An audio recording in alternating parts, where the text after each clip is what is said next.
Radio Maria brings you Catechism of the Catholic Church.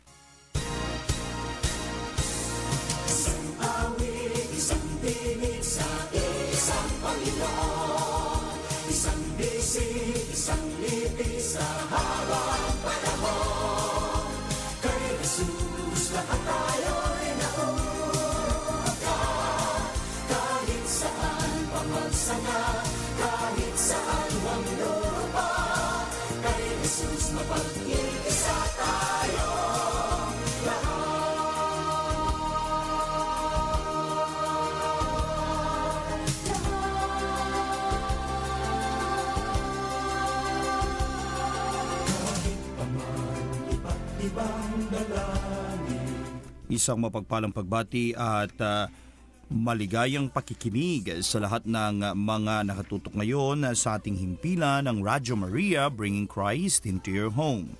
Ito po si Father Raymond at kayo po ay nakikinig sa ating programang Catechism of the Catholic Church na sumasa inyo sa 99.7 FM sa Tarlac, 11.5 FM sa Cagayan, 102.1 FM sa Isabela at 95.9 FM sa Zambales.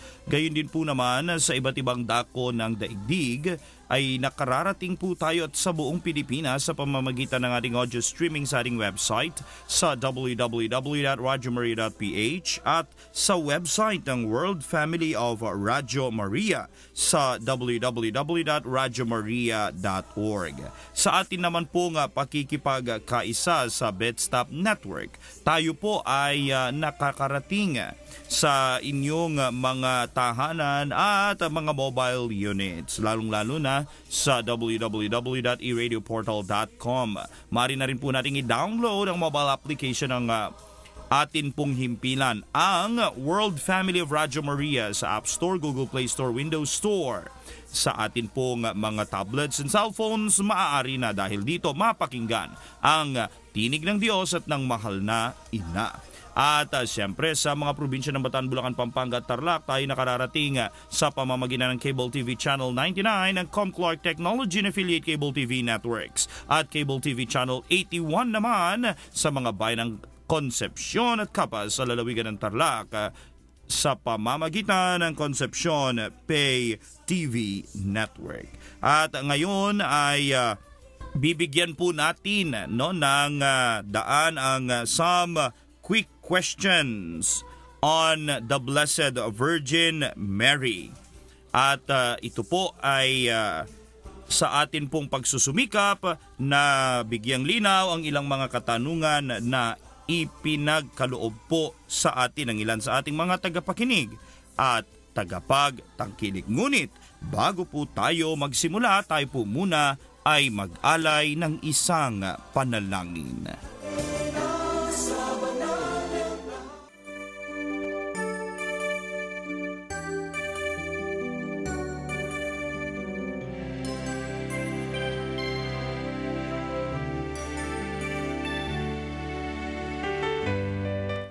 Sa ngalan ng Ama, ng Anak at ng Espiritu Santo. Amen.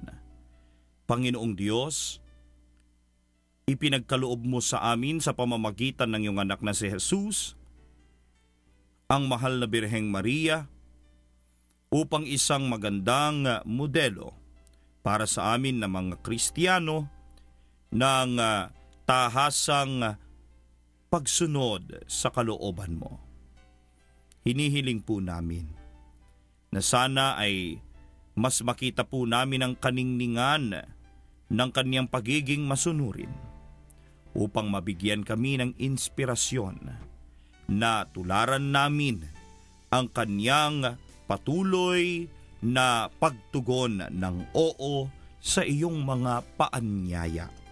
Natuparin ang iyong kalooban sa pamamagitan ng aming mga misyon na inyong iniatang sa aming mga balikat. Ang lahat po ng mga ito ay amin pong hinihiling at idinadalangin sa pamamagitan ni Jesus na aming Panginoon, kasama ng Espiritu Santo na kasama mong naghahari bilang iisang Diyos, at sa panalangin ng mahal na Birheng Maria na sa amin ay namamagitan, ngayon at magpakailanman. Amen. Sa ngalan ng Ama, ng Anak, at ng Espiritu Santo. Amen.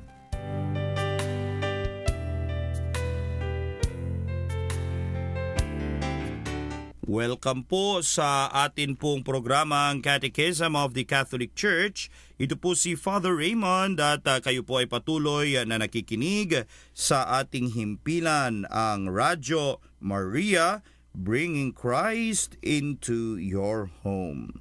At ngayon ay atin pong ipagkakaloob sa inyo ang ating paglilingkod patungkol sa ilang mga quick questions na ipinadala po sa atin, at gayon din ang mga makukuha po natin sa atin pong isang aklat na ginagamit upang tayo tulungan na sumagot sa ilang mga katanungan, ang The 1 Minute Apologies by Dave Armstrong. Okay? Sa ilang mga nakagugulong mga katanungan sa isip ng mga tagapakinig at tagapagtangkilik natin patungkol sa mahal na Birheng Maria. Okay. And so, the first question is from our texter 4716. Good day, Father Raymond. Catholic po ako. Tanong ko lang po, Father. Ano po ba ang ibig sabihin sa nakasulat sa 1:2 versikulo 4? Bakit babae ang tawag ni Kristo kay Virgin Mary? Bakit hindi nanay or mama? Maraming salamat sa ipinadala mong katanungan sa ating programa sa araw na ito.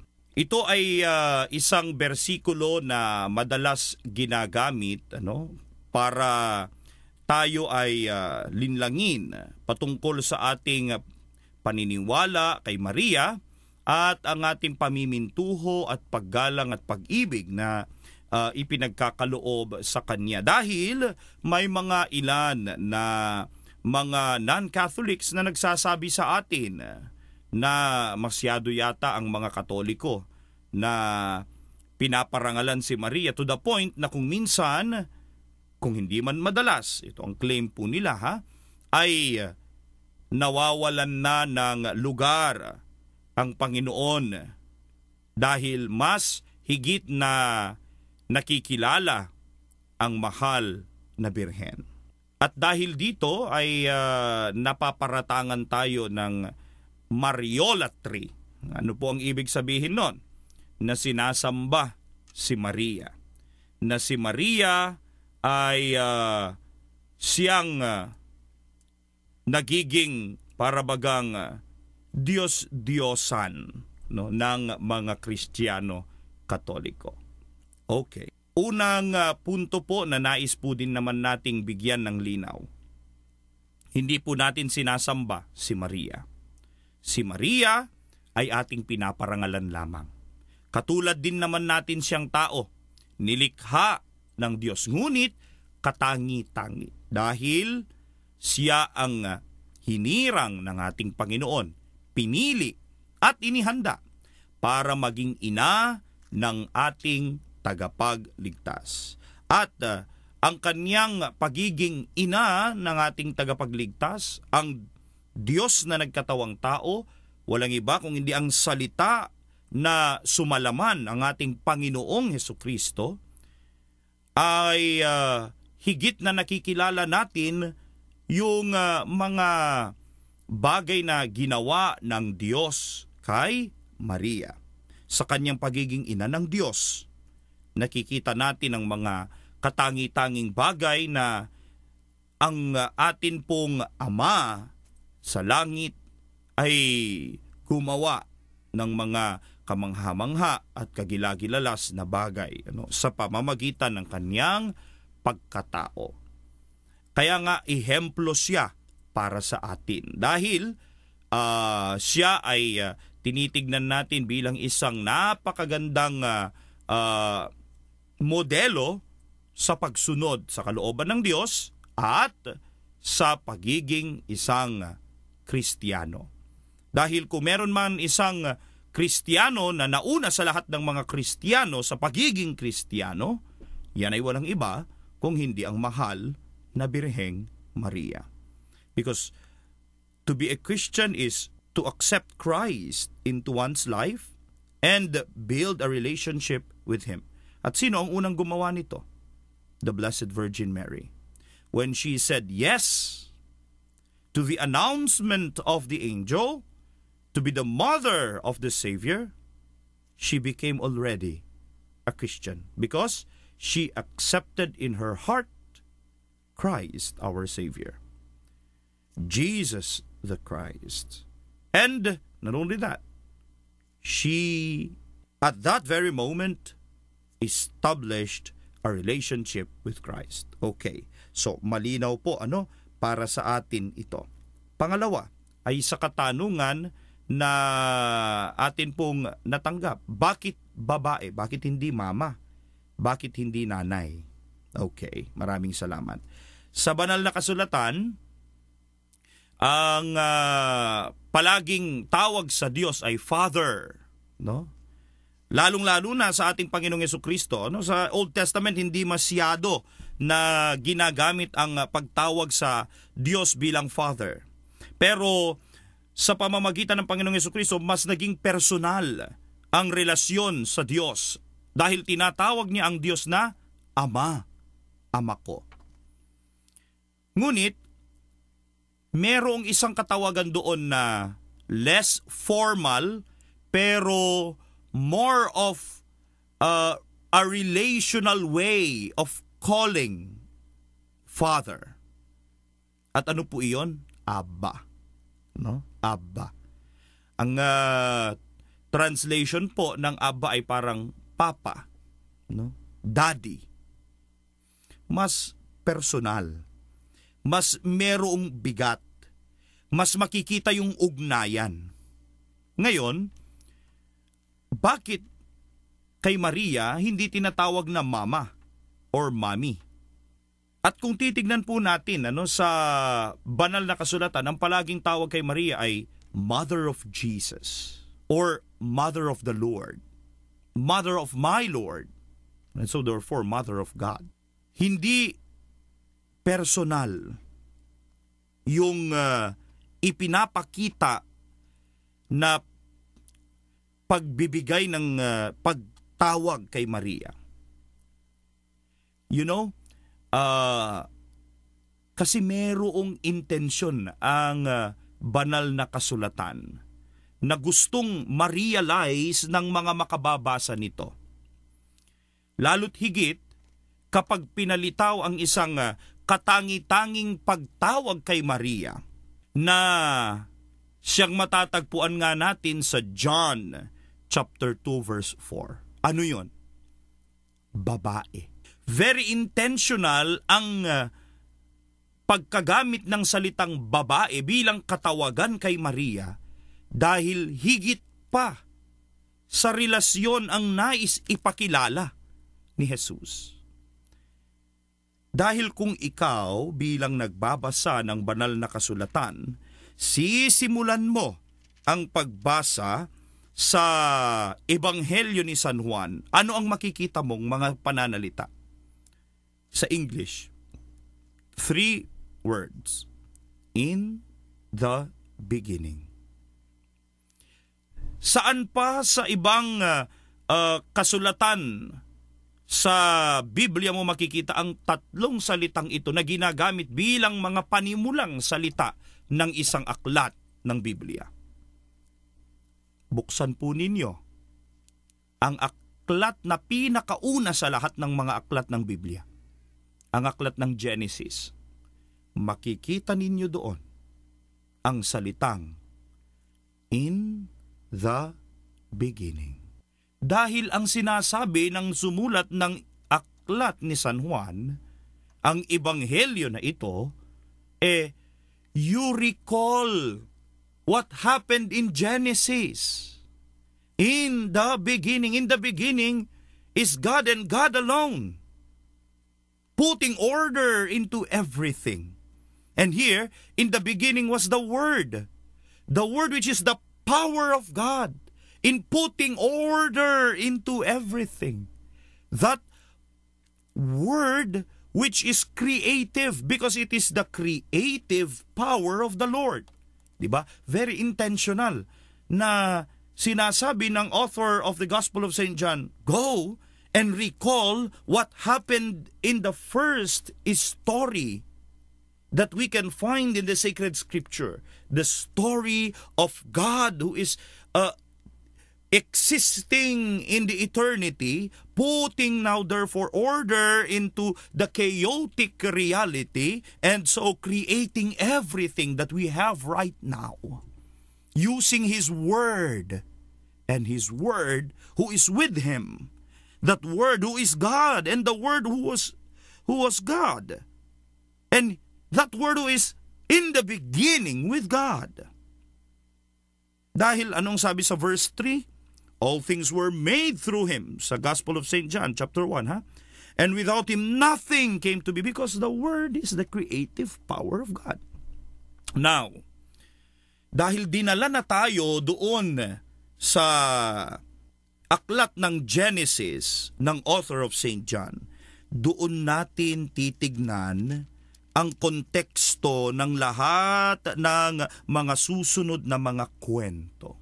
Ngayon, itong nagkatawang tao na salita ay yumakap sa pagkatao upang baliktarin ang mga pangyayari na naganap sa Genesis.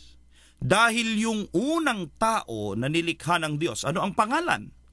Adan, lalaki, ay nagkasala. Di po ba? Nagkasala yung lalaki sa Diyos. Kaya nga pinalayas ito sa paraiso. At sa pamamagitan ng salita na nagkatawang tao, ang ating Panginoong Jesucristo, ililigtas ang sangkatauhan na nakikibahagi sa pagkatao ng unang lalaking nagkasala, na si Adan. Dahil ang pagiging masunurin ng lalaki na salitang nagkatawang tao, ang babaliktad sa pagiging suwail ng unang taong nilikha na nagkasala sa Diyos. Pero yung unang taong nilikha na nagkasala sa Diyos, hindi ba merong tinatawag na partner na sa kanyang pamamagitan siya ay nagkasala? At ano ang tawag doon sa partner na yon? Woman. Hindi po ba? Dahil siya'y nanggaling sa man, hinugot sa kanyang tadyang. Woman, ang partner. At ang pangalan nga ng woman na ito ay Eve. At nagkasala ang lalaki dahil sa babaeng ito, na siyang unang tinukso ng demonyo upang suwayin ang kalooban ng Diyos. At ang babaeng ito ay tinatawag na sa Genesis, woman. Nakuha po ninyo?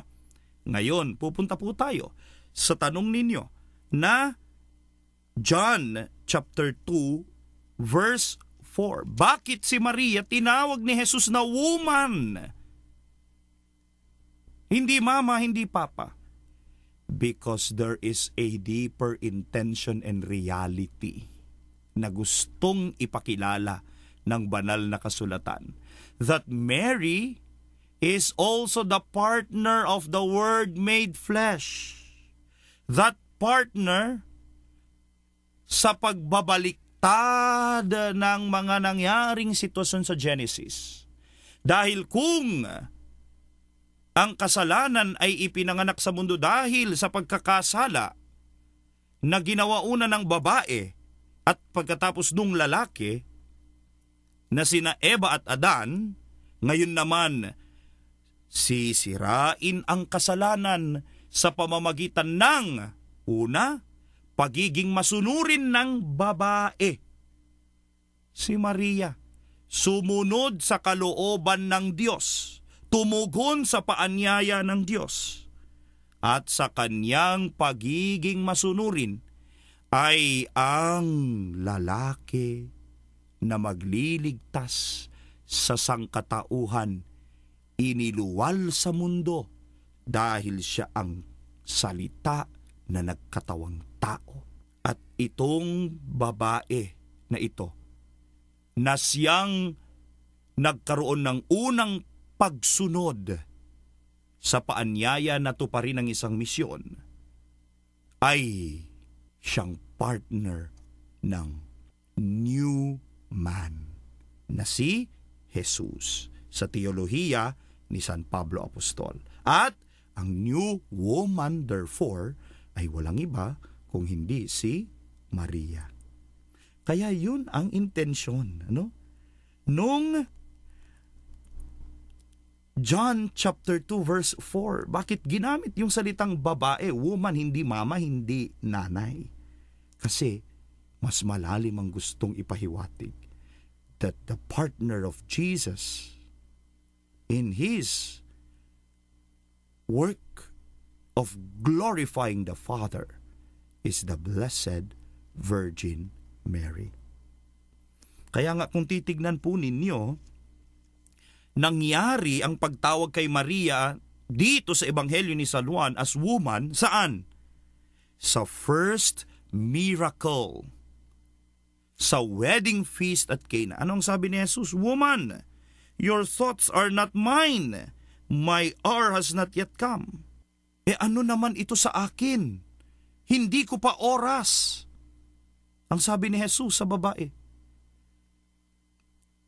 Ano naman ito sa atin at sayo? Actually, ganun yung sa Greek no? Ano naman ito sa atin at sayo?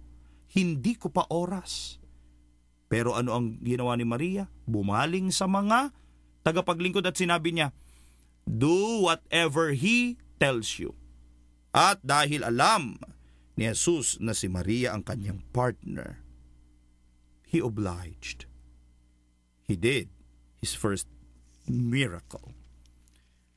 Kaya kung pupunta ka sa bandang dulo din naman ng Ebanghelyo ni San Juan, no? At yan ay sa pagkakataon kung saan si Jesus ay nakapako na sa krus at siya ay nasa hour of His glory, no? Nasa hour of His glory dahil tutuparin na niya ang kalooban ng Diyos ng pagliligtas sa sangkataon sa pamamagitan ng kanyang krus. Sino ang nasa paanan niya? Basahin po natin yan sa mga last words of Jesus. John chapter 19 verses 25 and 27. Near the cross of Jesus stood His mother. Dito tinawag na po siyang mother. His mother's sister Mary. Meron pang isang Mary na kadugo ng kanyang ina, who was the wife of Cleophas, and Mary of Magdala. So, may tatlong Maria doon. Si Maria na mother of Jesus, Mary wife of Cleophas, and Mary of Magdala. Verse 26, when Jesus saw the mother, at sino yung the mother na ito? Ang kanyang ina, and the disciple, may isang disciple na nandoon. At ito ay si Juan na pinakamamahal ng ating Panginoon. He said to the mother, pansinin po ninyo ang mga pananalita na naman ng ating Panginoon. Doon sa una, tinawag siyang woman, not yet my hour, sabi niya. Okay? Ngayon, nasa oras na siya ng glorification dahil siya na ay naandoon sa ibabaw ng krus. Ano ang tawag niya sa kanyang ina? Woman, this is your son. Then He said to the disciple, there is your mother. And from that moment, the disciple took her to his own home. Di po ba?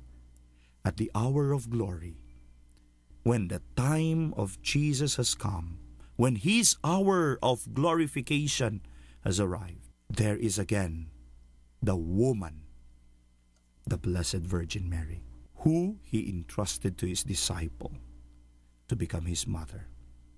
At ito rin ay rumirepresenta sa atin na sinasabi ni Jesus sa atin, "Woman, these are your children, my church, and they are also your children." At sinasabi niya sa atin na mga alagad niya na inirepresenta ni San Juan, "Son, this is your mother. Children, here is Mary, your mother." And from that moment on, the disciple took Mary into his home. At tayo rin po, bilang mga Kristiyano, totoo na mga alagad ni Kristo, kailangan iuwi din natin si Maria bilang ating ina.